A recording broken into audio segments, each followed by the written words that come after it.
a great warship, a crew of 5,800. They will take this ship on a 6-month, 45,000-mile odyssey to the Persian Gulf, into the eye of danger.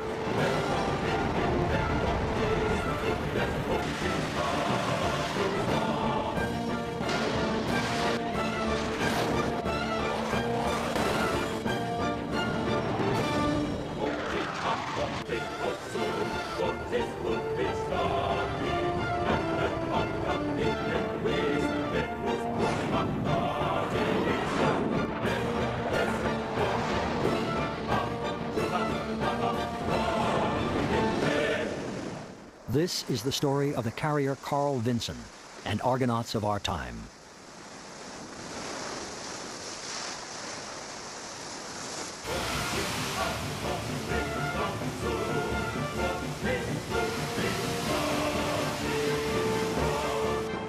Once a week, on average, as she sails the Pacific, the Carl Vinson rendezvous with an oiler for refueling. You're on. If we need to slow up, don't worry about changing radio. They'll pick off our 1,500 yards. About once a week or so, we'll top off our fuel reserves to make sure we don't get too low. 1,400 yards. 16 knots. 105 feet of beam. High. Underway replenishment is what gives the Navy its great capability to stay on the scene anywhere in the world in international water without the support or service of any external agencies. The Carl Vinson and her sister ships are nuclear powered and clearly do not require fuel for their own propulsion, but the aircraft that operate off of our ships require jet fuel, and lots of it. Good morning, Captain Belfi and the crew, the USNS Pecos. It's a pleasure to be alongside on this bright and early morning. On Pecos, stand by to receive shot lines forward and amidships. First Lieutenant Aboard Carl Vinson. With the proper exchange of signals, send over shot lines forward and amidships.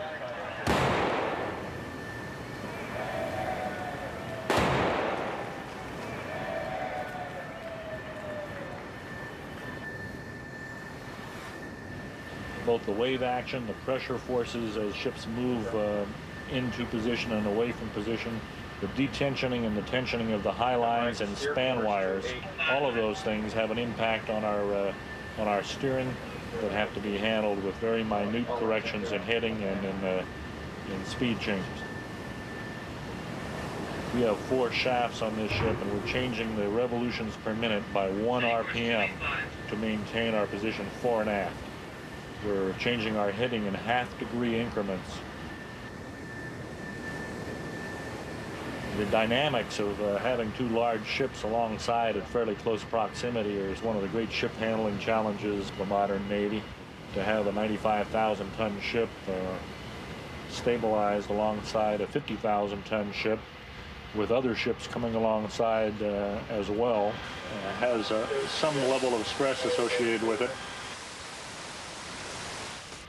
Counting officer right now is Commander Crisp, one of the fighter squadron COs. Aviators get to the point in their career where they're about done flying, and as naval officers, they need to transition to the grown-up task of driving ships. Isn't that right, Commander Crisp? That's correct. Put away childish airplane flying. Hope not. Aviation officers have a great ability to judge relative motion, which is one of the key problems in handling ships alongside like this.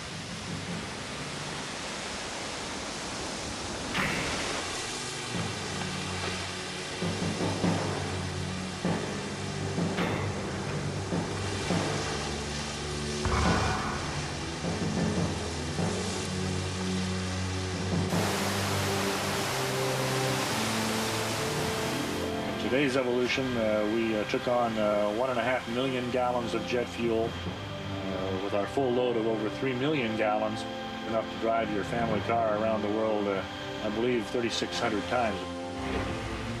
All engines had full 110 RPM. All engines had full 110 RPM.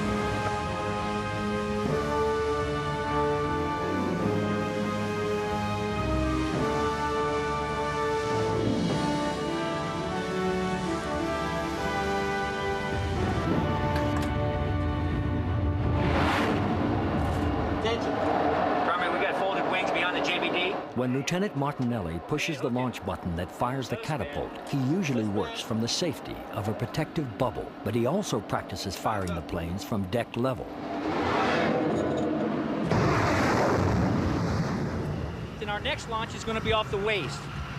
The waist is probably the most exciting thing that shooters get to do, because you're standing right there between catapult 3 and catapult 4, and in some instances, the aircraft's wing actually goes over your head.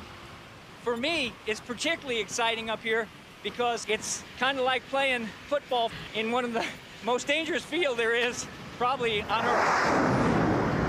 We're gonna get back here behind the center deck operator. We're gonna select the CSV. It determines how much oomph the pilot's gonna get when it gets launched. A wrong CSV setting will put an aircraft in the water. A wrong CSV setting has ripped the nose gear off an aircraft. We ensure that we have a CAT-ready indication. We have a CSV confirmed, which would be by a low thumbs up. JBD's up, aircraft's configured for flight. The director's gonna hook them. I'm gonna observe the hook, check for a high thumbs up, and I'll acknowledge the pilot's indication that he's ready to go, and poof, he's gone.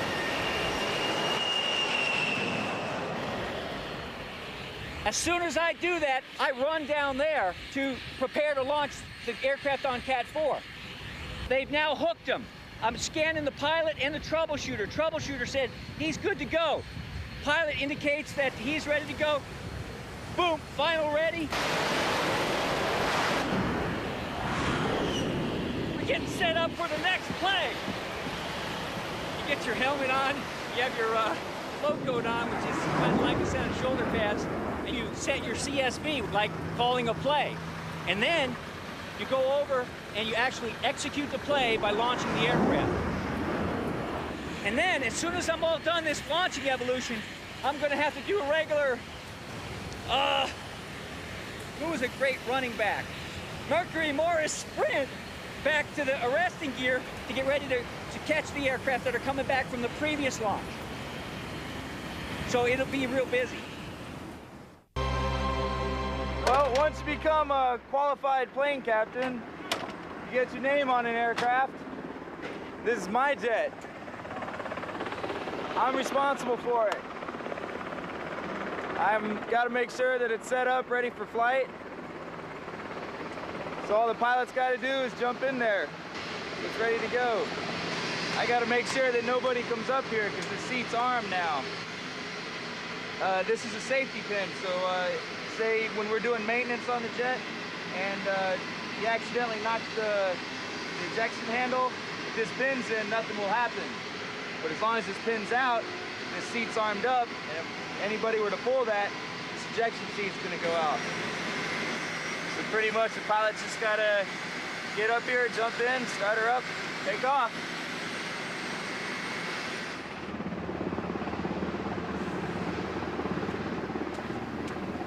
Ducks are good.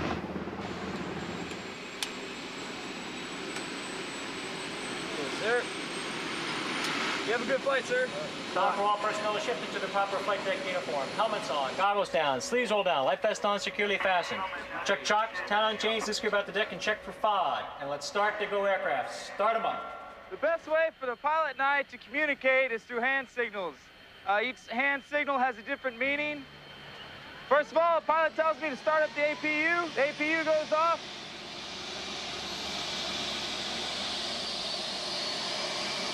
Go, he starts up engine number 2. Boom, start up engine number 2. After that, start up engine number 1.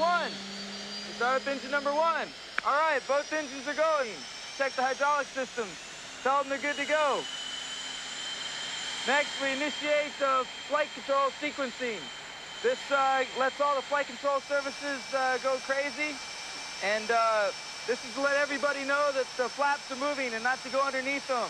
After that's done, tell them to open flaps. Then we check the horizontal stabilizers. Close the flaps. Then you tell them to open flaps halfway, set the trim. Then you tell them 3 down. This means that the launch bar, the tail hook, the speed brake, and the in-flight refueling probe will all engage.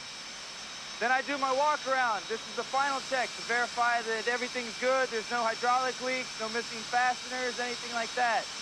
I go underneath the jet, get the code, see if there's anything wrong. If there is, the computer will tell me. After that, I tell them to put 3 up. The tail hook, launch bar, speed brake, and IFR probe all go back inside. The final checkers will do their walk around, and they'll tell me, thumbs up, the jet's good to go. After that, I pass control to a yellow shirt who will tell the pilot that they're going to break the chains down and pull the chocks out. That's when we take all the chains down and remove the chocks. Bird's on its way. Oggi a obbligoso, fortis rubis gardi, Matter papa di equis, febus cum